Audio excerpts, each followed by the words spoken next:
Hello दोस्तों, स्वागत है आपका अपने यूट्यूब चैनल रेलवे अपडेट में। देखिए दोस्तों, जैसा कि आप लोगों ने देख ही लिया होगा, थंबनेल देख के आपको आइडिया लग गया होगा कि ये वीडियो किस टॉपिक के ऊपर होने वाला है। जैसा कि बहुत सारे दोस्तों का क्वेरी आ रहा था कि आप जो सेक्शन कंट्रोलर का है वो एक्सपेक्टेड डेट बता दीजिए, जो एग्जाम डेट है। तो देखिए दोस्तों, आज हम उसी के बारे में बात करने वाले हैं। और आपका सेक्शन कंट्रोलर ही नहीं, जो आपकी एनटीपीसी एएलपी का और जितने भी आपकी जो आगामी वैकेंसीज है ना, उनका अपन है ना एक्सपेक्टेड जो आपकी एग्जाम डेट है वो देखने वाले हैं। और यहाँ पे मैं आपको जो है वो ऐसे ओरली ऐसे नहीं बताऊंगा कि मतलब अपने मन से बता दिया कि कितने टाइम में लगने वाला है। ये मैं आपको जो पिछले एग्जाम्स लगे हैं ना अपने 2024 के, उनके मैं यहाँ पे आपके जो भी नोटिस इशू है ना वो सारी यहाँ पे डेट में मेंशन करके लाया हूँ। जो आपका जो इम्पोर्टेंट डेट्स है ना वो मैं यहाँ पे लेके आया हूँ। तो चलिए दोस्तों, वीडियो को शुरू करते हैं बिना किसी देरी के। अगर आप हमारे चैनल पर नए हैं तो प्लीज़ चैनल को सब्सक्राइब कर लीजिएगा, ताकि आपको जो अपडेट है वो तुरंत मिल जाए। देखिए दोस्तों, जैसा कि आप लोग देख सकते हैं, यहाँ पे मैं आपकी सारी जो इंपॉर्टेंट डेट्स है ना, जो प्रीवियस एग्जाम्स है उनकी यहाँ पे लेके आया हूँ। और उसी के अकॉर्डिंग जो मैं आपको 2025 की जो आपकी एग्जाम्स है, section controller, NTPC, ALP, technician, paramedical, उन सभी की जो आपकी एक्सपेक्टेड डेट्स है ना, जो आपकी लग सकती है प्रोबेबली किस मंथ में आपका जो एग्ज़ाम्स हो सकता है।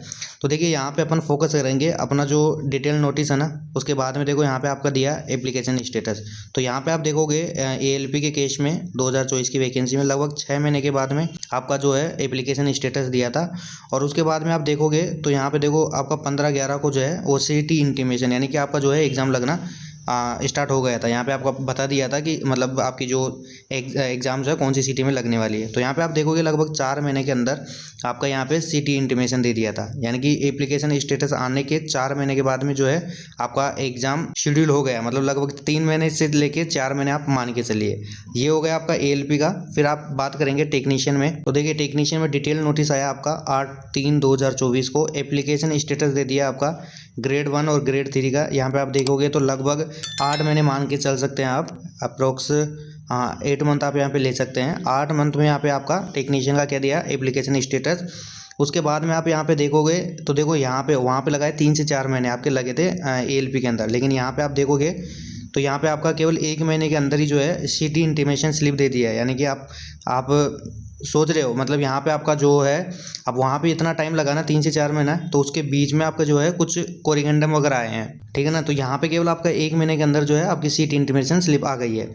फिर अपन बात करते हैं जेई की। तो देखिए यहाँ पे जेई में आप देखोगे तो यहाँ पे आपका डिटेल नोटिस आया कब 27/7 को। और जो आपका एप्लीकेशन स्टेटस है वो दे दिया था 27/10 को। लगभग आपके 3 महीने यहाँ पे फिक्स एग्जैक्ट जो 3 महीने है उसके बाद में आपका एप्लीकेशन स्टेटस। और यहाँ पे आप देखोगे 2 महीने के अंदर जो है, 2 महीने भी नहीं, क्योंकि यहाँ पे देखो 27/10 है तो 3 दिन तो उधर है और 6 दिन ये है। लगभग आपका मतलब 1 महीने 10 दिन 40 दिन के अंदर आपका जो है यहाँ पे आपका दे दिया सीट इंटीमेशन। यानी कि यहाँ पे भी देखो आप देख रहे हैं एएलपी के अंदर आपके केवल लगे 3 से 4 मंथ आपके किसके लिए, एग्जाम्स के लिए। तो उसके अंदर बीच में जैसे कोरिगेंडम वगैरह कुछ आया होगा इस वजह से। बाकी आप देखोगे टेक्नीशियन में भी आपका 1 महीने के अंदर दे दिया था। जेई के अंदर भी आपका 30 से 40 दिन के अंदर जो आपका एप्लीकेशन स्टेटस के बाद में एग्जाम डेट दे दिया है। देखिए आगे बात कर लेते हैं आरपीएफ, जिसमें आपकी एक तो पोस्ट थी एसआई की, एक थी आपकी कांस्टेबल की। तो यहाँ पे एसआई का देखो देखेंगे आप, डिटेल नोटिस आया था 14/4 को। एप्लीकेशन स्टेटस आ गया आपका 30/9 को। यानी कि लगभग आपका कितना टाइम यहाँ पे लग गया, मोटा मोटा मान के चलते हैं तो 5 महीने के अंदर आपका जो है सीट ये एप्लीकेशन स्टेटस दे दिया। फिर उसके बाद में आप यहाँ पे देखोगे तो यहाँ पे आप देख सकते हैं 23/11 को आपका जो है सिटी इंटीमेशन स्लिप दे दिया। यानी कि आपकी एग्जाम डेट है ना, लगभग 2 महीने मान लीजिए इसको, लगभग 2 महीने में आपका एग्जाम सिटी यहाँ पे दे दिया उन्होंने। उसके बाद में अपन बात कर लेते हैं आपका कांस्टेबल का। तो देखो कांस्टेबल में यहाँ पे है आपका डिटेल नोटिस 14/4 को। यहाँ पे एप्लीकेशन स्टेटस दिया आपका 21/1/2025 को। यानी कि यहाँ पे आपका टाइम लग गया कम से कम 9 महीने के समथिंग, ठीक है ना। आप 9 मंथ यहाँ पे मान सकते हैं, 9 मंथ के समथिंग आपका एप्लीकेशन स्टेटस आया। उसके बाद में आपका जो है सिटी इंटीमेशन स्लिप दिया 1 महीने के बाद में। यहाँ पे भी आप मान सकते हैं 21/1 को आपका एप्लीकेशन स्टेटस आया और 21/2 को आपका यहाँ पे सिटी इंटीमेशन दे दिया। यानी 1 महीने में आपका एग्ज़ाम डेट दे दिया। फिर बात कर लेते हैं आपका यहाँ पे एनटीपीसी ग्रेजुएट लेवल वालों का। तो यहाँ पे देखेंगे आप जो 13/9 को यहाँ पे आपका डिटेल नोटिस आया था। फिर यहाँ पे आप देखोगे तो एप्लीकेशन स्टेटस दिया है आपका 14/5/2025 को। यानी लगभग आपके कितने मंथ यहाँ पे हो गए, 5 महीने तो ये मान लीजिए और 3 महीने ये मान लीजिए। यानी लगभग 8 महीने आपका यहाँ पे क्या आया एप्लीकेशन स्टेटस, किसमें, एनटीपीसी में, ठीक है ना। उसके बाद में आप देखोगे मात्र कितने 10 से 12 दिन के अंदर आपका जो है सीटी इंटीमेशन जो है वो स्लिप यहाँ पे दे दिया। केवल यहाँ पे आपको कितना टाइम लगा, मात्र 12 दिन लगा। तो आप समझ रहे हैं यहाँ पे कि आपका जो गैप आ रहा है ना, उसके बाद में आपका जो एग्ज़ाम डेट के अंदर है ज़्यादा डिफरेंस नहीं है। आपका एप्लीकेशन या तो तुरंत आ जा रहा है, तुरंत आ रहा है तो आपका जो एग्ज़ाम डेट है वो 1-1.5 महीने में या 2 महीने में आपका एग्ज़ाम डेट दे रहे हैं।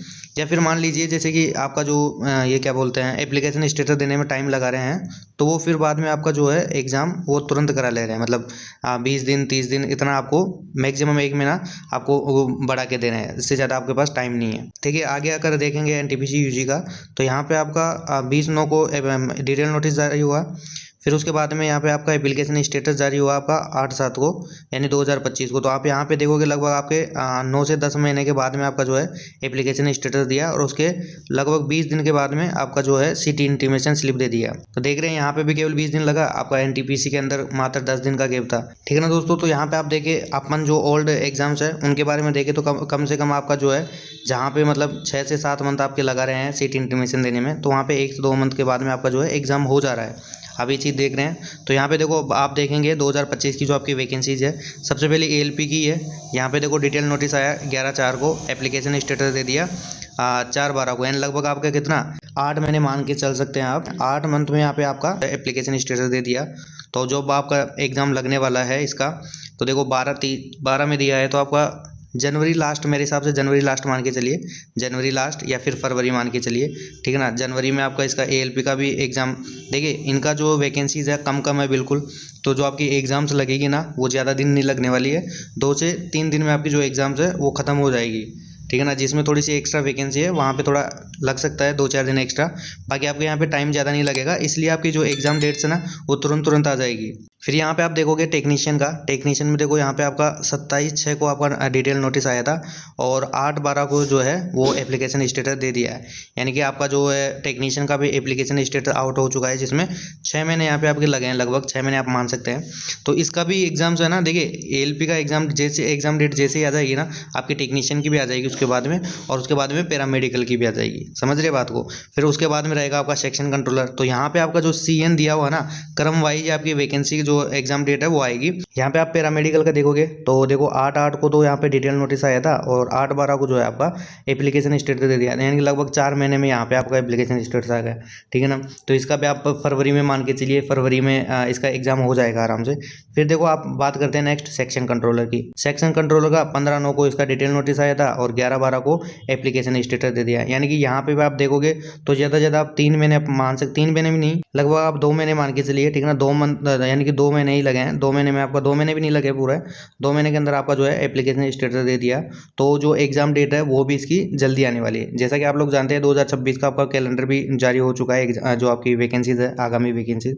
यानी कि आप जो सेक्शन कंट्रोलर का ज़्यादा से ज़्यादा खींच के मानेंगे तो आप मान सकते हैं फरवरी या फिर मार्च। समझ रहे हैं, फरवरी मार्च में जो है आपके एग्जाम स्टार्ट हो जाएंगे। फरवरी में नहीं तो मार्च में, तो हम मान के चलिए मार्च में मतलब अगर कुछ इनका जो कोरिंगेंडम वगैरह कुछ नहीं आएगा तो आपको मैं श्योरिटी के साथ बोल सकता हूँ मार्च में आपका, मार्च लास्ट तक आपका जो है एग्जाम स्टार्ट हो जाएंगे। और इसकी वैकेंसी कितनी है, 368 वैकेंसी है, तो एक दिन में आपका जो है एग्जाम इसका ख़त्म हो जाएगा। तो आपको ज़्यादा टाइम मिलने वाला नहीं है, मुश्किल से आप मान के चलिए दिसंबर ख़त्म हो चुका है, 10 दिन बचे हैं आपके, बचे हैं जनवरी और फरवरी मान लीजिए, यानी मैक्सिमम आपके पास जो है 1.5 से 2 महीने आपके बचे हैं सेक्शन कंट्रोलर में। तो अपनी तैयारी पे है ना फोकस करिए, अच्छे से प्रिपरेशन कीजिए, क्योंकि हर साल आपकी वैकेंसी आ रही है। वैकेंसी कम है लेकिन हर साल आ रही है, तो कोशिश कीजिए। देखो कंपटीशन भी ज़्यादा होगा, जब वैकेंसी कम रहेगी तो कंपटीशन ज़्यादा रहेगा। देखिए आगे बात करते हैं, तो आपकी नेक्स्ट पोस्ट है आपकी जेई डीएमएस और सीएमए की, उसके अलावा फिर आपकी एनटीपीसी ग्रेजुएट लेवल की और एनटीपीसी अंडर ग्रेजुएट की।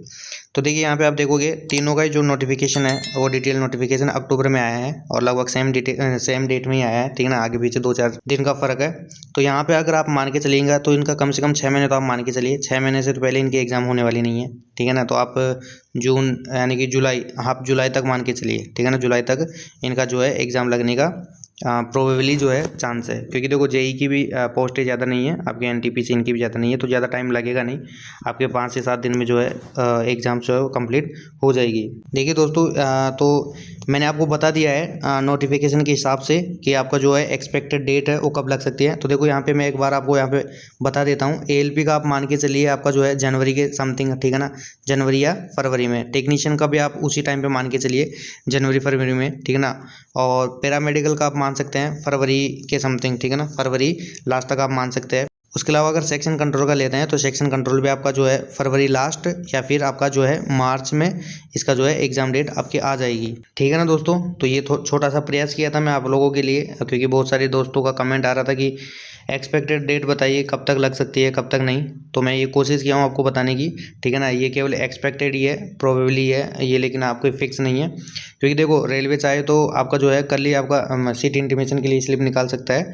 बाकी इनका जो प्रोसेस रहता है वो थोड़ा रहता है, बीच बीच में अगर मान लो कुछ इन्होंने कुछ टेक्निकल इशू बताकर नहीं निकाली तो अलग चीज़ है, ठीक है ना। जैसे कि आपको पता है अभी जेई में भी और आपके एनटीपीसी में भी कोरिंगेंडम वगैरह निकाल दिए, तो जब कोरिंगेंडम वगैरह निकल जाता है ना तो एक महीना मान के चलिए, आपका 1 महीना तो ऐसे ही और लंबा खिंच जाता है। तो आई होप दोस्तों आप लोगों को हेल्पफुल लगा होगा।